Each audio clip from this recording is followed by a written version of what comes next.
wabarakatuh. Shalom. Salam sejahtera bagi kita semua. Om Swastiastu, Namo Buddhaya. Salam kebajikan. Selamat pagi semua. Yang saya hormati Rektor Universitas Pendidikan Muhammadiyah, yang saya hormati Komandan Pasmar atau yang mewakili, yang saya hormati Komandan Koarmada atau yang mewakili, yang saya hormati Komandan Tamam atau yang mewakili, yang saya hormati Kapolres Kota Sorong atau yang mewakili, yang saya hormati pimpinan wilayah Muhammadiyah Papua Barat Daya, yang saya hormati pimpinan daerah Muhammadiyah Kota Sorong, yang saya hormati pimpinan daerah Muhammadiyah Kabupaten Sorong, yang saya hormati Kepala Dinas Pendidikan dan Kebudayaan saya Sorong Raya, yang saya hormati Kepala Badan Kepegawaian Papua Barat Daya, yang saya hormati pimpinan Yayasan Pendidikan Kristen, para ketua klasis, para pengawas SD dan SMP, KKS, yang saya hormati pimpinan perguruan tinggi negeri, perguruan tinggi kementerian dan perguruan tinggi swasta di Provinsi Papua Barat Daya. Di sini saya lihat ada Direktur Politeknik Lengguru Kaimana, Ibu Direktur, dan Rektor Unamin atau yang mewakili. Bapak Ibu tamu undangan, hadirin sekalian yang berbahagia. Pertama-tama saya mengajak kita memanjatkan puji dan syukur kehadirat Tuhan Yang Maha Kuasa bahwa pada hari ini di Provinsi Papua Barat Daya, di Kota Sorong, kita membuat satu sejarah baru, peristiwa besar terjadi di tanah Papua, yaitu kita akan bersama-sama meluncurkan rekognisi pembelajaran lampau, disingkat RPL. RPL itu dalam bahasa Inggris juga disingkat RPL dalam bahasa Inggris. Kalau dalam bahasa Indonesia RPL. Dalam bahasa Inggris itu Recognition of Prior Learning. Ya, diterjemahkan ke dalam bahasa Indonesianya rekognisi pembelajaran lampau. Rekognisi pembelajaran lampau merupakan amanat dari Undang-Undang Nomor 20 Tahun 2003 tentang Sistem Pendidikan Nasional dan Undang-Undang Republik Indonesia Nomor 12 Tahun 2012 tentang Pendidikan Tinggi, yaitu memberikan kesempatan seluas-luasnya kepada setiap individu untuk menempuh pendidikan formal, non-formal, dan informal melalui fasilitas pembelajaran sepanjang hayat, serta memberikan kesempatan penyetaraan terhadap kualifikasi tertentu. Untuk itu, Unimuda menyelenggarakan RPL atau rekognisi pembelajaran lampau untuk memberikan kesempatan kepada masyarakat di tanah Papua, seluruh tanah Papua,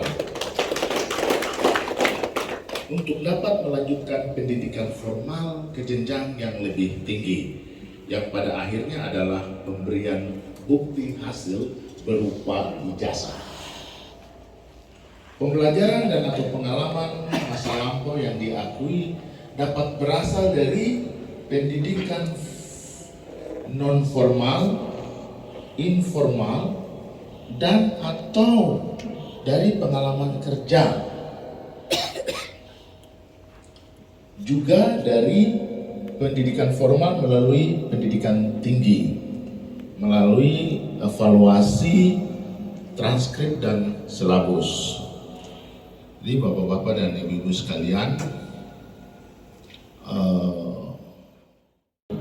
78 perguruan tinggi, 6 Nah, di Papua Barat Daya ini ada 12 perguruan tinggi Papua Barat Daya. Dan Papua Barat Daya adalah provinsi dengan perguruan tinggi terbanyak kedua di tanah Papua. Jadi provinsinya sangat muda, Papua Barat Daya, tapi dia punya perguruan tinggi terbanyak kedua di tanah Papua. Itu 12 perguruan tinggi. Di Papua Barat sendiri, yang tadinya Papua Barat Daya menjadi bagian daripadanya, tadinya dia yang memiliki perguruan tinggi terbanyak, sekarang dia kembali jadi kecil. Perguruan tingginya ada 9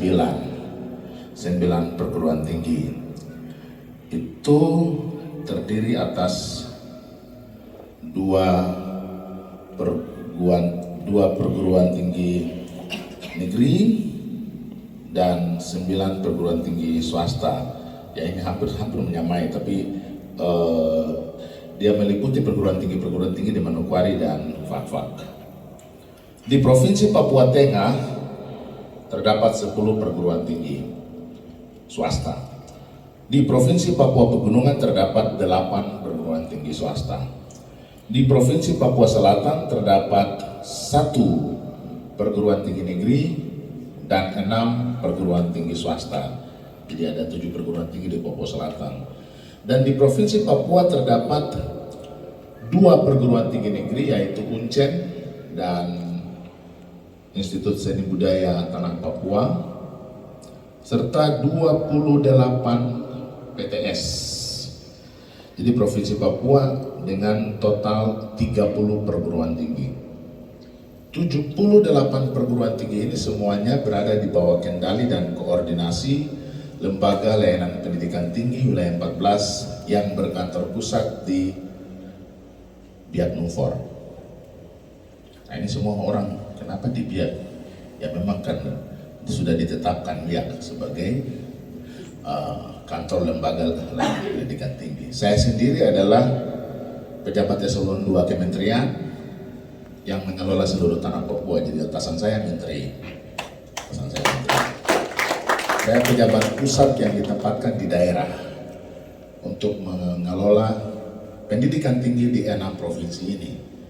Jadi hari ini saya berdiri di sini mewakili Menteri Pendidikan, Kebudayaan, Riset dan Teknologi untuk meluncurkan RPL bagi tanah Papua yang belum ada di seluruh tanah Papua. Belum, Jayapura belum ada, Manokwari belum ada, semua tempat di tanah Papua belum ada. Sorong ini yang baru hari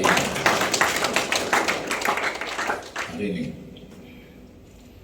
Nah, ini membuka harapan yang sangat luas bagi masyarakat di tanah Papua. Mengapa? Karena lulusan SMA yang sudah kerja mau meningkatkan karir tidak bisa, karena jenjang pendidikan tingginya itu rendah. Mereka yang telah bekerja bertahun-tahun, berpuluh-puluh tahun, mau meningkatkan pendidikan tinggi, usia sudah sangat sudah menjelang tua dan lain sebagainya. Begitu pula ada yang tidak kuliah, ada yang tidak sekolah tapi ikut kursus-kursus, ikut pelatihan-pelatihan. Yang seperti begini juga bisa diakui kursusnya, pelatihannya, dan diakui pengalaman kerjanya sebagai bagian yang bisa dikreditkan, dihitung SKS-nya gitu. Jadi kalau ada 150 SKS untuk S1 misalnya, bisa saja 50 sampai 60 SKS atau 70 SKS, tergantung. Nanti assessor yang bisa menilai. Nah, di sini program-program pendidikan misalnya, dia tidak punya gelar sarjana tapi dia jago matematika, dia hebat sekali, mau kasih model apa hitungan dalam 5 menit, 10 menit dia selesaikan. Tapi dia tidak punya ijazah, tidak masalah, tinggal ukur dia punya kemampuan matematikanya. Lalu dia bisa diberikan mata-mata kuliah, misalnya metodologi pembelajaran, misalnya strategi belajar mengajar, misalnya psikologi pendidikan, misalnya itu bisa diberikan. Tapi itu juga tidak diberikan kalau dia teknik mengajar mantap sekali. Kalau dia teknik mengajar mantap, kenapa harus kasih kuliah dia metode mengajar? Padahal dia sudah jago mengajar begitu. Itu lagi di SKS kan, hitung dia kasih nilai langsung begitu.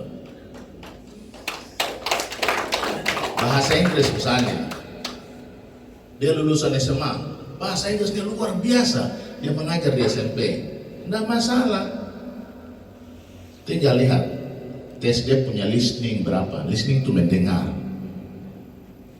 Mendengar itu bukan berarti dengar bunyi-bunyi, tidak, mendengar dan menyimak. Sebenarnya bahasa Indonesia itu ada dua, mendengar dan menyimak. Jadi menyimak itu mendengar dan memahami. Tapi kalau mendengar itu Anda sedang mendengar saya berbicara, tapi Anda juga mendengar ada suara-suara begitu, bunyi gelas, bunyi apa begitu. Itu mendengar. Jadi beda mendengar dengan menyimak. Nah, dia akan dites dia punya menyimak itu berapa. Dalam bahasa Inggris ada kemampuan menyimak 1, menyimak 2, menyimak 3, itu ada dia punya itu. Juga ada mata kuliah berbicara 1, berbicara 2, berbicara 3, berbicara 4, ada speaking 1, speaking 2, speaking 3, speaking 4. Juga writing 1, reading 1, reading 2. Jadi kalau dia punya itu sudah bagus semua, langsung kasih nilai A habis semua di bicaranya. Aja. Dia tidak perlu lagi diajar mata kuliah berbicara, dia sudah bicara. Dia tidak perlu diajar menyimak, dia sudah understand. Yang perlu adalah metode psikologi pendidikan, cara menyusun lesson plan. Gitu. Itu yang dia tidak tahu itu, yang dicari itu apa yang dia tidak tahu, itu saja. Dan yang dia tidak tahu itu yang kemudian dikuatkan di situ. Setelah selesai kasih jasa, makanya harusnya 8 semester, harusnya 4 tahun. Ini 2 tahun selesai, 4 semester, bila perlu 2 semester selesai, 2 bisa, 3 bisa. Jadi 4 itu terbanyak, bisa turun dari itu. Tergantung seberapa jauh assessor menilai dia begitu. Jadi ini memberikan keuntungan yang luar biasa. Orang tamat kuliah mau cari kerja, ijazah tinggi-tinggi susah dapat kerja. Orang sudah kerja punya penghasilan yang menarik, tapi tidak bisa tinggi-tinggi karena pendidikan lalunya tuh rendah. Ya tinggal kita akui dia. Makanya kenapa dibilang lifelong learning, proses pembelajaran sepanjang hayat, dan diakui. Pemerintah mengakui kemampuan seseorang melalui pemberian ijazah untuk mengakui apa yang sudah dialaminya dalam hidupnya. Proses belajar itu tidak di dalam kelas saja, di lapangan juga belajar. Dan itulah yang kemudian diakui di dalam pendidikan formal. Lalu tinggal ditambahkan saja beberapa komponen-komponen yang perlu untuk melengkapi. Sehingga ketika dia diberikan gelar ijazah sarjana, dia telah memenuhi semua standar dan persyaratan minimal untuk memegang atau menggunakan gelar itu. Saya mewakili Sekretariat Jenderal Kementerian Pendidikan Kebudayaan Riset dan Teknologi secara khusus Lembaga Layanan Pendidikan. Tugas saya itu mensertifikasi, memberikan jaminan bahwa kualitas pendidikan tinggi di tanah Papua ini memenuhi standar nasional. Itu tugas saya. Dan oleh sebab itu saya berdiri di sini juga untuk menyatakan kepada seluruh tanah Papua, siarkanlah ke seluruh tanah Papua bahwa hari ini di tanah kita, di tempat kita telah diresmikan rekognisi pembelajaran lampau yang akan mengakui kerja keras putra-putri terbaik tanah ini yang telah mengabdikan dirinya dan telah bekerja dan telah memiliki pengetahuan dan teknologi ilmu dalam sepanjang dia bekerja, itu akan diakui oleh pemerintah melalui rekognisi pembelajaran lampau. Dan Uni Muda dalam hal ini adalah perguruan tinggi terbaik di tanah ini, di Papua, dan dipercayakan pemerintah untuk menyelenggarakan rekognisi pembelajaran lampau dengan program-program studi yang tadi sudah diumumkan oleh Bapak Rektor. Dimulai dari program pendidikan. Saya tahu klasis-klasis GPK punya sekolah-sekolah banyak di daerah-daerah, di kampung-kampung. Saya tahu yang mengajar di sana juga tidak ada yang bukan lulusan perguruan tinggi. Ini sudah orang punya tempat ini sudah. Disinilah dia kemarin 1 tahun bisa selesai, 2 tahun bisa selesai. Tergantung kemampuan dia, nanti diuji gitu. Dicek, dia punya berbagai laporan-laporan dari apa yang telah dia kerjakan gitu. Ini sesuatu yang sebenarnya sudah lama. Di luar negeri itu sudah menjadi bagian dari realitas nyata mereka. Di Indonesia kita baru mulai. Di Indonesia bagian timur itu sudah Maluku Utara, tambah dengan kita seluruh tanah Papua, itu baru mulai di sini. Jadi saya ucapkan selamat buat Papua Barat Daya, baru jadi provinsi saja sudah start dengan barang bagus ini. Luar biasa, luar biasa. Saya takut jangan sampai Papua Barat Daya kasih tinggal ini semua nih, yang lain semua ini. Luar biasa.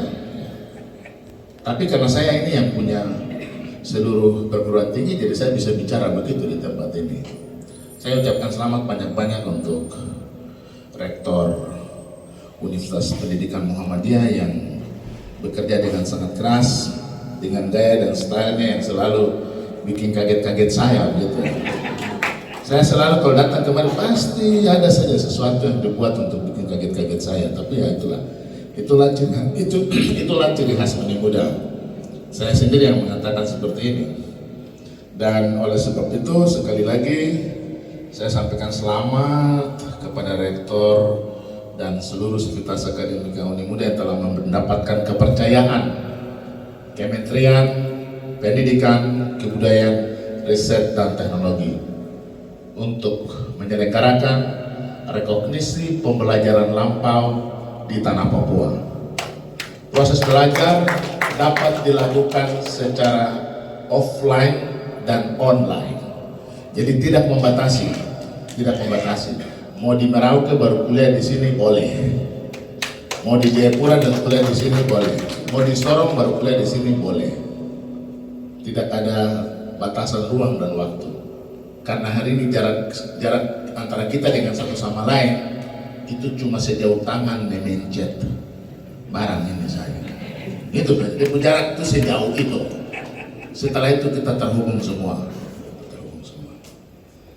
Saya berdoa kiranya Tuhan memberkati program yang sangat bagus ini, memberkati Uni Muda, memberkati tanah Papua, dan kita diberkati dengan hadirnya dan lahirnya RPL untuk pertama kalinya di tanah Papua dan dimulai dari tempat ini. Bapak, Ibu, saudara-saudara lah yang menyaksikan sejarah ini, bahwa ini telah lahir di sini hari ini untuk Papua dan juga untuk Indonesia.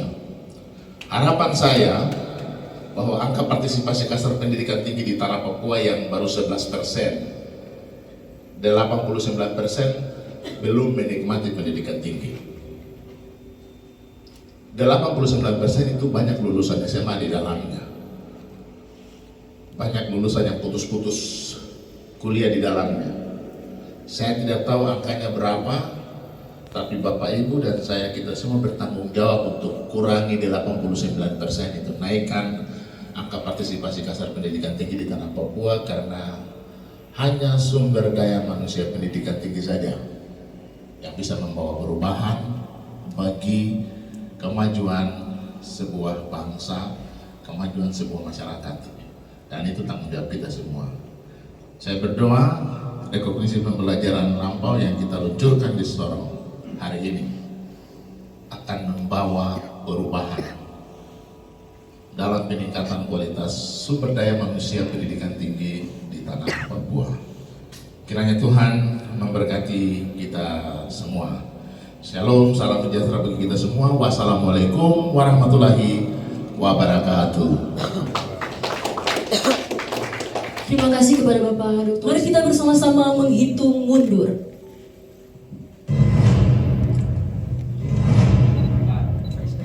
3, 2, 1.